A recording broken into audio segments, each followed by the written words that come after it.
లో కొంతమంది నాయకులు తెలంగాణ ఉద్దేశించి మాట్లాడుతూ అందులో ప్రధానంగా తెలంగాణ అనే పదం డిక్షనరీ‌లోనే లేదు అని చెప్పేసి మన బక్కని నరసింహ ఆయన పేరు ఆయన మాట్లాడిన వ్యాఖ్యలు.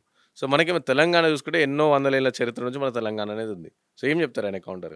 కౌంటరు అన్న ద్రోహులు ఎక్కడైనా ఉంటరు. హ్మ్. ఇప్పుడు రావణ లంక లోపట రావణాసురుడు 10 తలల రావణాసురుడు అంత గొప్ప తెలివితేటలు గల రావణాసురుడు చచ్చిపోయింది. హ్మ్. విభీషణుడు అనేటటువంటి ఒక ద్రోహి వల్ల. ఈరోజు ఇట్లాంటి ద్రోహులే. అందుకే మన తెలంగాణ లోపట ఇట్లాంటి ముందే గమనించి అనేక సంవత్సరాల క్రితం ఒక స్లోగన్ ఏమొచ్చిందన్న, ప్రాంతేతరుడు దోపిడీ చేస్తే, హ్మ్. ప్రాంతేతరుడు ద్రోహం చేస్తే ప్రాంతం పొలిమేరల వరకు తరిమి కొడదాం.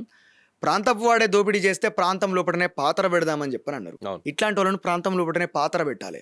అది ఏ రకంగా అనేది రాజకీయంగానా ఎట్లా అనేది ఆర్థికంగానా అనేది తర్వాత. ఎందుకంటే ఈరోజు మనకొక మోటు సామెత ఉన్నది హ్మ్. తెలంగాణ లోపట. మొగన్ సొమ్ము తిని మిండని పాటవాడు అనేది ఒక సామెత ఉన్నది. ఈరోజు అట్లే ఉన్నది. తెలంగాణ పదం డిక్షనరీలో లేదా 2500 సంవత్సరాల చరిత్ర కలిగిన తెలంగాణ ఇది.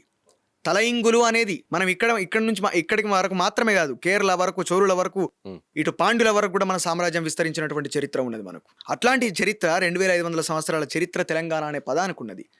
తలయింగులు మీరు చరిత్ర ఒకసారి చదివితే హ్మ్. అందులోపట అర్థమైపోతుంది. అవును.